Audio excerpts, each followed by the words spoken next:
Olá! Nessa aula falaremos sobre os tipos de reações metamórficas e como elas ocorrem na rocha. Vocês sabem, o metamorfismo é caracterizado por transformações ou reações entre as fases de um protólito, gerando novas fases na rocha metamórfica. Embora o metamorfismo possa envolver um grande número de processos de mudanças na rocha, incluindo recristalização de fases pré-existentes e difusão, as transformações mais dramáticas são aquelas que envolvem reações que geram novos minerais ou modificam a composição das fases existentes. A clássica noção de isógrada, que é aquela linha que marca o aparecimento de novos minerais, que posteriormente evoluiu para isógradas de reação, que envolve o reconhecimento de uma mudança na assembleia mineral de uma rocha, é na verdade um mapeamento de uma reação metamórfica. Mas atenção! Lembre-se que isógrada de reação só vale quando estamos trabalhando com o mesmo tipo de protólito.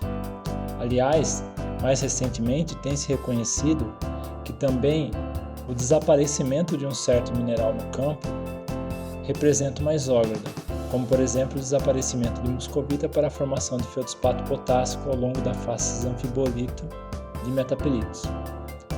Quando um mineral desaparece, chamamos carinhosamente de isógradas do tipo mineral alto. Uma pergunta que é muito normal dos estudantes é: como depois de quase um século de pesquisas em terrenos metamórficos, ainda não conseguimos simplesmente saber qual reação é responsável pela introdução de um certo mineral numa rocha? O problema é que existem mais de uma reação que pode produzir o mesmo mineral.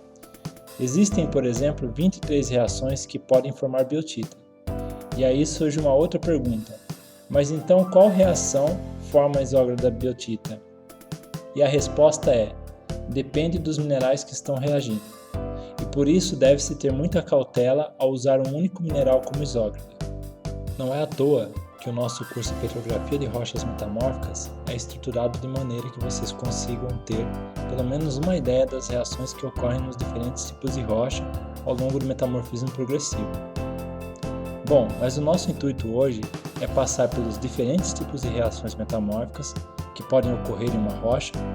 Muitas vezes algumas dessas reações podem ocorrer ao mesmo tempo em uma mesma rocha durante o mesmo evento de metamorfismo. Por isso tenha em mente que um tipo de reação não exclui o outro. O primeiro tipo de reação é o mais simples e também o mais fácil de ser visualizado. São as reações polimórficas.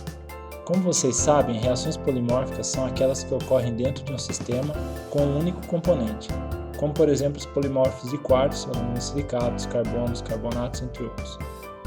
Essas transformações dependem apenas de pressão e temperatura, e é muito pouco afetada por variações composicionais na rocha.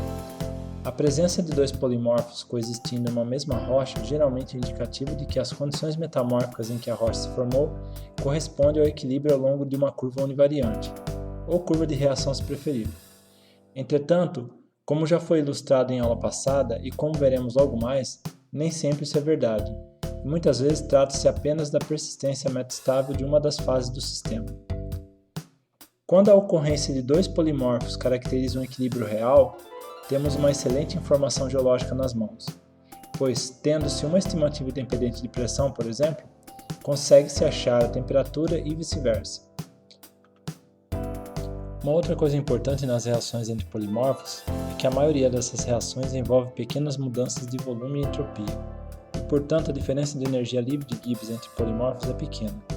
E é por esse motivo que ocorrências metastáveis são tão comuns, já que uma pequena diferença de energia livre entre reagentes e produtos ajudaria na persistência metastável de fases reagentes. Impurezas também podem trazer algumas complicações para essas reações. Alguns autores notaram que a presença de ferro em polimorfos L2SO5, especialmente no caso da andaluzita, que é suscetível à entrada de ferro na estrutura, faz com que seu campo de estabilidade aumente sobre o campo de estabilidade da cianita. Bom, um outro tipo de reações em rocha metamórfica são as reações de exsolução.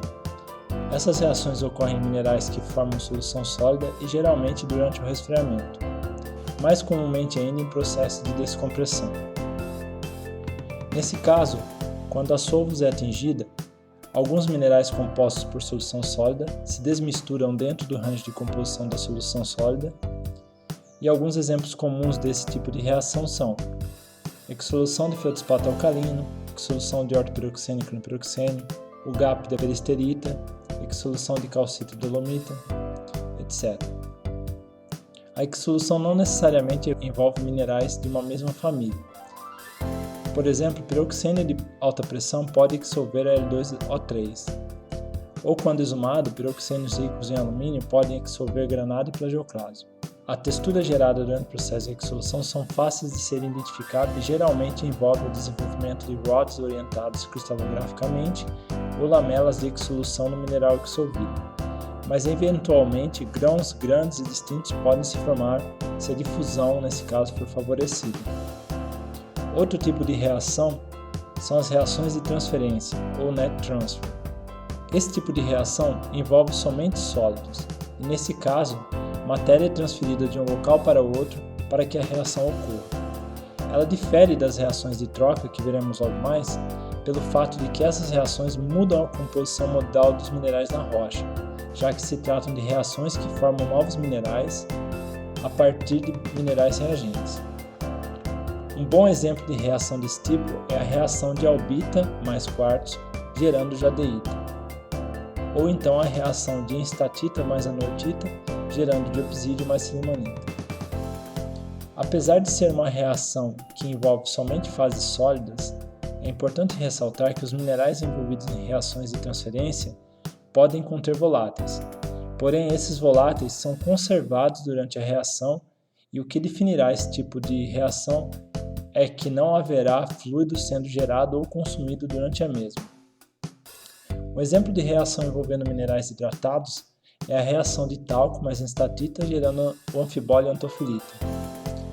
Notem que nessa reação há o envolvimento de minerais hidratados, mas não há produção ou consumo de água, ou seja, os voláteis são conservados e, portanto, será uma reação de transferência e não uma reação de desvolatilização, como veremos logo mais. Quando uma reação de transferência ocorre entre minerais que não são soluções sólidas, ou que são soluções sólidas, mas com composição limitada, as reações de transferência serão descontínuas. Veremos logo mais a diferença entre reação contínua e descontínua, mas por ora, reações descontínuas são as reações caracterizadas por uma curva univariante e tendem a se completar em um único grau metamórfico, ou seja, quando as condições de pressão e temperatura passam pela curva univariante, há uma mudança abrupta na associação mineral. Bom, todas essas reações citadas até agora são reações que ocorrem sem muita complicação e são basicamente dependentes de variações na pressão e na temperatura. O próximo grupo de reações são reações um pouco mais complexas. São as reações de desvolatilização. Essas reações consomem ou liberam voláteis e estão entre as reações mais comuns no metamorfismo. Normalmente são reações de desidratação que envolvem água ou de descarbonização que envolvem gás carbônico, mas praticamente qualquer gás, incluindo O2, pode estar envolvido sob condições apropriadas. Nós nos concentraremos nos sistemas CO2 e H2O, que são os mais comuns. Nessas reações, como há o envolvimento de voláteis, essas reações não irão depender somente de condições de pressão e temperatura, mas também de um terceiro fator, que é a pressão parcial dos gases. E a pressão parcial dos gases irá mudar a localização da curva de reação no diagrama de fases de pressão por temperatura.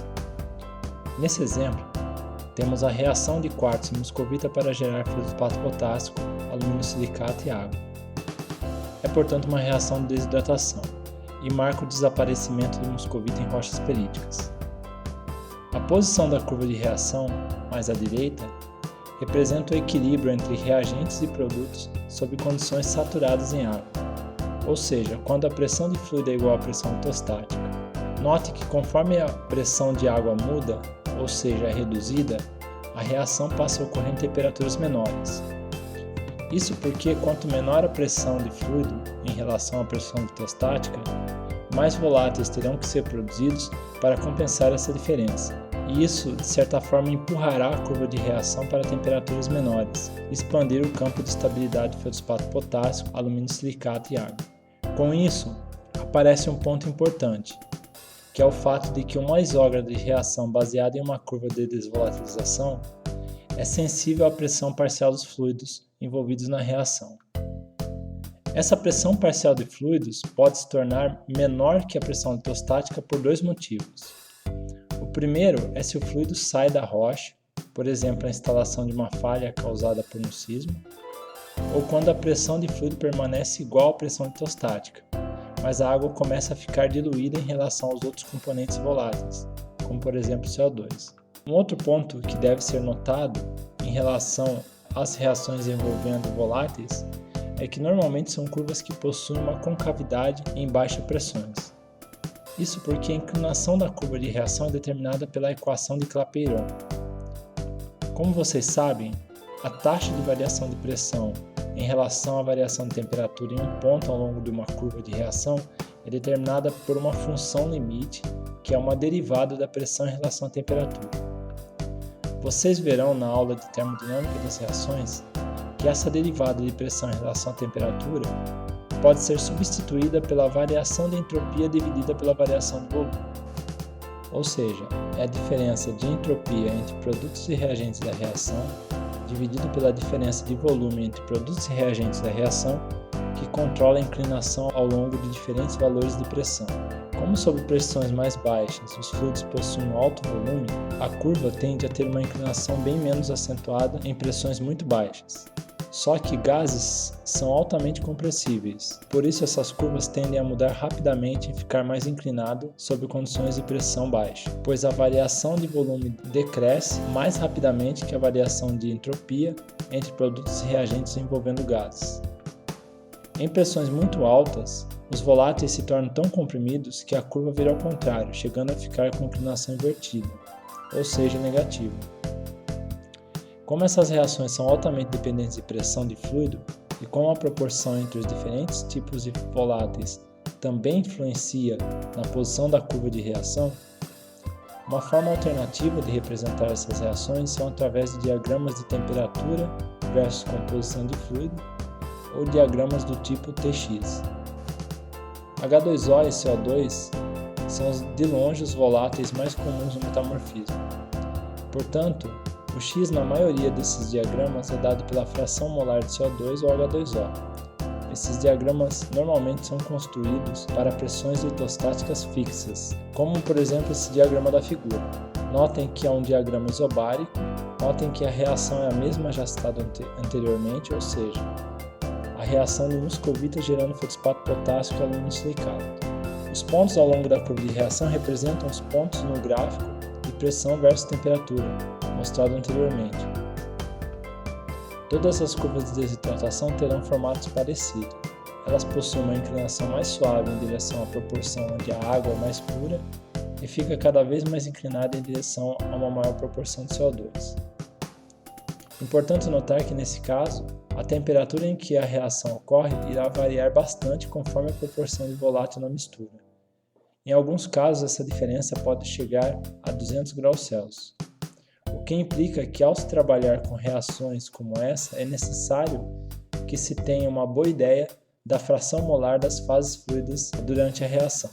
As curvas de reação de descarbonização são muito parecidas com as de desidratação, a não ser pelo fato de que a inclinação da curva obviamente irá aumentar para o lado da água.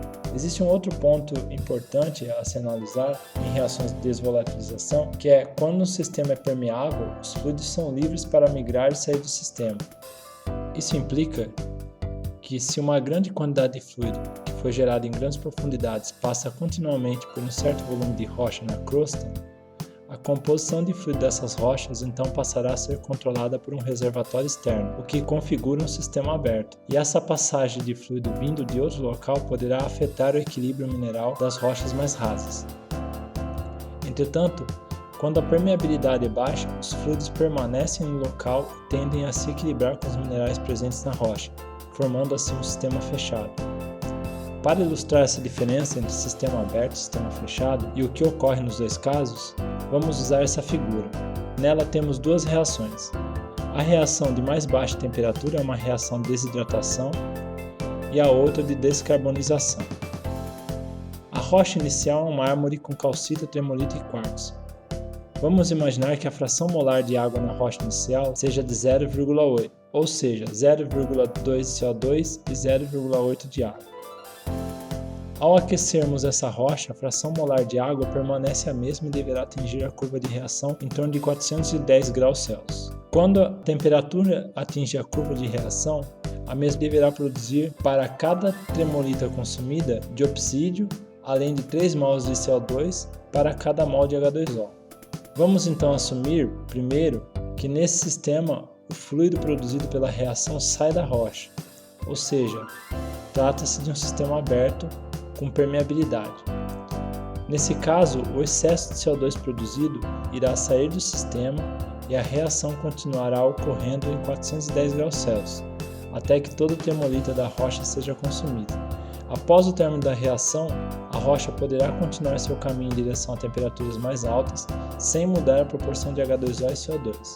Se, entretanto, a temperatura da rocha estivesse em torno de 350 graus Celsius e a composição de fluido que passa pela rocha fosse controlada, por exemplo, por uma intrusão granítica presente nas redondezas, como vocês sabem, granitos podem possuir até 7% de seu peso em água, o que implica que durante a cristalização e resfriamento de grandes batólitos graníticos, uma grande quantidade de água deverá ser liberada. E aí, se essa água ela passa pela rocha e afeta o equilíbrio mineral da rocha, o que irá acontecer é que ela vai reduzir o X de CO2 da rocha, próximo a zero, o que fará com que a reação comece a ocorrer antes do que era esperado. Note que a próxima reação a ocorrer é a calcita mais quartzo gerando volastonita. Em condições de X de CO2 igual a zero, essa reação ocorre muito próxima da primeira reação, que é a de formação de diopsídio. E esse é provavelmente responsável pela formação de rochas ricas em volastonita associada a mármores em diversos locais. Na próxima situação, a permeabilidade é limitada e o fluido permanece no local. Nesse caso, a reação começa a ocorrer e irá produzir 3 mols de CO2 para cada mol de H2O. Isso muda a proporção de CO2 na rocha, fazendo com que haja uma diferença de temperatura entre o início e o término da reação, e fazendo com que essa reação seja uma reação contínua ao longo de um intervalo de temperatura. Ao final da reação, a quantidade de CO2 será maior e a próxima reação de calcita mais quartzo gerando volastonita irá ocorrer em uma temperatura bem maior do que ocorreria se o X de CO2 fosse o inicial e seria igual a 0,2. O valor de temperatura em que a reação cessará dependerá então da quantidade de reagentes na rocha. Como a porosidade é bastante reduzida na maioria das rochas metamórficas, em metamorfismo regional, esse processo será comumente observado em rochas em que as reações dependem da proporção molar entre fluidos. Isso nos leva ao próximo tipo de reação, que são as reações contínuas. Se imaginarmos uma área onde camadas de rochas metamórficas, principalmente pelitos, mergulham com 60 graus para SE e passam discordantemente sobre uma linha imaginária de isógrado mineral, a composição da rocha dentro de cada unidade é homogênea, mas difere das outras unidades. Nós podemos comparar como cada rocha se comporta à medida que o grau metamórfico aumenta, caminhando ao longo do strike de cada camada em direção ao grau metamórfico maior. A isógrada da granada é essa linha tracejada na figura. Note que a isógrada não está localizada no mesmo lugar em cada unidade. Isso só pode ocorrer por duas razões. Assumindo que as rochas representam uma assembleia mineral em equilíbrio, ou as rochas possuem composição tão contrastante que devem ser produto de diferentes reações, ou as reações em cada unidade são as mesmas, mas essas reações são contínuas e sua localização é sensível à composição das fases envolvidas. Portanto, uma reação descontínua ocorre em uma temperatura ou pressão constante, ou seja, reagentes e produtos ocorrem em equilíbrio ao longo de uma curva de reação cuja posição no diagrama de pressão e temperatura é bem estabelecida. Já as reações contínuas são reações em que reagentes e produtos ocorrem em equilíbrio ao longo de um intervalo de temperatura com valor de pressão fixa, por exemplo. É como se a curva de reação mudasse conforme a composição dos componentes vai mudando ao decorrer da reação. São reações que geralmente envolvem minerais que apresentam soluções sólidas. Na figura, a reação de clorita mais quartzo formando granada é uma reação típica de rochas pelíticas. Nessa reação sob pressão constante, note que a clorita, quartzo e granada coexistem em equilíbrio na rocha até que toda a reação se complete.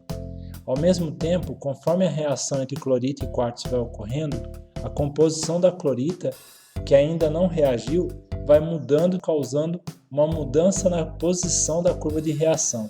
Pensando dessa forma, concluímos então que a maioria das reações de desvolatilização que ocorrem em sistema fechado devem também ser reações contínuas, já que a composição de fluidos pode mudar no decorrer da reação e ao longo de um certo intervalo de temperatura. Bom, o próximo tipo de reação são as reações de troca de íon. Essas reações envolvem a troca recíproca de componentes entre os minerais. Embora essas reações possam envolver também troca de ânions, como por exemplo a troca de cloro, flúor entre anfibólio e mica, os petrólogos têm se concentrado mais em reações envolvendo troca de cátions. Alguns exemplos famosos de reações desse tipo é, por exemplo, a troca de ferro e magnésio entre ortopiroxeno e crinopiroxeno, dado pela reação enstatita mais edembergita, formando ferrocilita mais diopsídio, e a troca de ferro e magnésio entre granada e biotita, dada pela reação anita mais piropo, formando flogopita mais almandina. Ou seja, reações de troca de ânions são expressas pelos membros finais das soluções sólidas envolvidas na reação. Por ocorrer ao longo de um intervalo de temperatura, podemos dizer que se trata de uma reação contínua também. Entretanto, existe uma pequena diferença entre reações de troca de íons e as demais reações contínuas. Em uma típica reação contínua, a composição modal das fases envolvidas irá mudar ao longo da reação, enquanto que na reação de troca, apenas a composição química das fases envolvidas mudam, enquanto que a composição modal das fases na rocha continua a mesma. Uma outra coisa importante sobre reações de troca de íons é que essas trocas geralmente ocorrem entre íons que têm aproximadamente o mesmo raio atômico, o que significa que essas reações ocorrem sem que haja grandes variações de volume entre as fases reagentes e produtos, ou seja, uma pequena variação de volume na rocha. Nós vimos há pouco que o que controla a inclinação de uma curva de reação é a variação de entropia sobre variação de volume. Se a variação de volume é extremamente pequena entre produtos e reagentes de uma reação, a curva de equilíbrio tenderá a ser vertical em um diagrama de pressão versus temperatura, onde a pressão está no eixo Y e a temperatura no eixo X, o que faz com que essas reações sejam excelentes termômetros. Na verdade, vocês verão que reações desse tipo são amplamente usadas na geotermobarometria. Uma outra particularidade dessas reações é que elas também ocorrem durante o retrometamorfismo. Um exemplo comum é a presença de biotita em rochas de alta temperatura que se esfriaram lentamente. Quando esse processo ocorre, os porfiroblastos dos minerais envolvidos em reações de troca podem apresentar um zoneamento composicional, onde o núcleo da biotita, por exemplo, estará em equilíbrio com o núcleo da granada e a borda da biotita representará o equilíbrio com a borda da granada. Essa variação composicional marca assim condições de equilíbrio em diferentes estágios de evolução da rocha. E usando-se os termômetros específicos para esses minerais, é possível estimar qual era a temperatura quando o núcleo do porfiroblasto se formaram e qual a temperatura quando as bordas se formaram. Um outro tipo de reação são as reações de oxidação-redução. Essas reações envolvem mudanças no estado de oxidação de íons ou complexos iônicos que naturalmente ocorrem em mais de um estado de oxidação. Reações de oxirredução de ferro é provavelmente o caso mais comum em sistemas geológicos, mas há outros exemplos que incluem cobre, manganês, oxigênio, enxofre, carbono, etc. Uma reação comum durante o metamorfismo é a reação de transformação de hematita em magnetita. Nessa reação, 2/3 dos íons de ferro 3 são reduzidos para ferro 2 da magnetita e aproximadamente metade do oxigênio é oxidado para compensar e manter a neutralidade elétrica. Nessas reações envolvendo oxidação e redução de ferro e outros componentes, a fugacidade de oxigênio irá desempenhar um papel fundamental. Lembrando que fugacidade é apenas o termo termodinâmico para expressar a pressão parcial de voláteis para gases reais. Por fim, o último tipo de reação são as reações que envolvem espécies dissolvidas. Os fluidos são capazes de dissolver uma variedade de componentes químicos. Esses componentes são acumulados no fluido por reações entre o fluido e os minerais, quando o fluido umedece a parede de um mineral. E a aproximação do equilíbrio entre o fluido e a rocha é chamada de interação fluido-rocha. Essa interação é fundamental para processos como metassomatismo e temperismo, deposição de minério, alteração hidrotermal e também durante o metamorfismo regional. Um exemplo bastante conhecido desse tipo de reação é a hidrólise de feldspato potássico durante o intemperismo. Nessa reação, a ortoclase reage com água ácida para formar uma argila mineral, mais sílica e potássio, que ficarão dissolvidos na água. Uma outra reação desse tipo é a obitização de plagioclase durante o metamorfismo de assoalho oceânico. As reações que vimos até agora são representadas por curvas em um diagrama de pressão versus temperatura.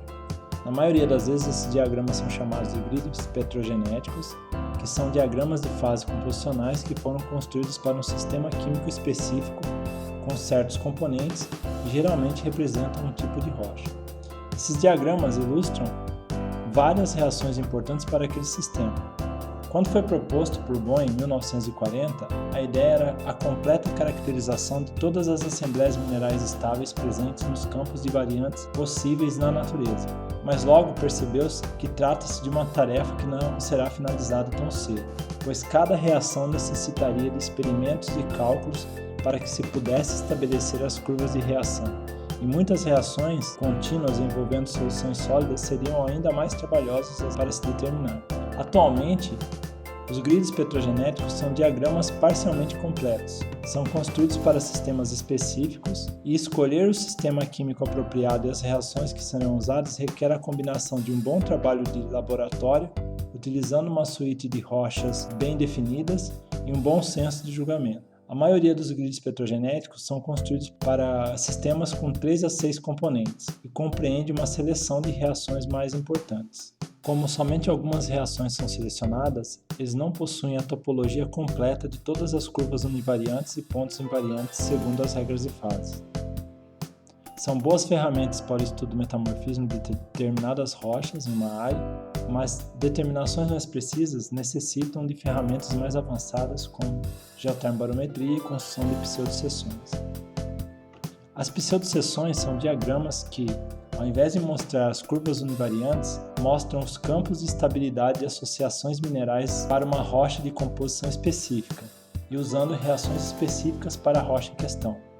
Nesse caso, é necessário se determinar a composição química da rocha para que se saiba qual é o sistema em que se está trabalhando. Existem softwares para a construção de pseudo-seções, mas seu manuseio necessita de um certo treinamento e sólido conhecimento em termos de número. O último ponto que devemos considerar ao falar de reações são os reais mecanismos pelos quais as reações ocorrem. Nós lidamos até agora com o conceito de reações que envolve o simples balanceamento químico de reações representadas por curvas univariantes em um diagrama de pressão versus temperatura. Mas na verdade, muitas das reações da natureza não são tão simples. Carmichael, em 1996, observou que algumas texturas que vemos no microscópio não coincidem com a simples reação entre dois minerais em contato reagindo e formando novas fases. Embora haja uma certa redução gradual de reagentes e aumento dos produtos, os produtos, em muitos casos, não crescem direto no contato entre dois minerais reagentes. Ao invés disso, os produtos da reação são encontrados em diferentes domínios da lâmina, separados por minerais inertes que são estáveis nos dois lados da reação. O que significa é que o verdadeiro mecanismo pelo qual a reação ocorreu não reflete uma reação balanceada simples. Um exemplo clássico desse mecanismo é a reação de cianita para formar silimanita. Raramente essa reação se procede pela simples conversão polimórfica de cianita para silimanita, pois pequenos cristais de silimanita, fibrolita, geralmente ocorrem englobados por biotita, muscovita ou quartzo. A textura da figura mostra pequenos núcleos de cianita e quartzo que possuem continuidade ótica e, no caso de cianita, a mesma orientação de clivagem. Esses núcleos devem representar restos de minerais reagentes e estão englobados por um grande cristal de muscovita, que está, por sua vez, associado a cristais de fibrolita. Essa textura simplesmente não suporta a transformação de cianita em silimanita.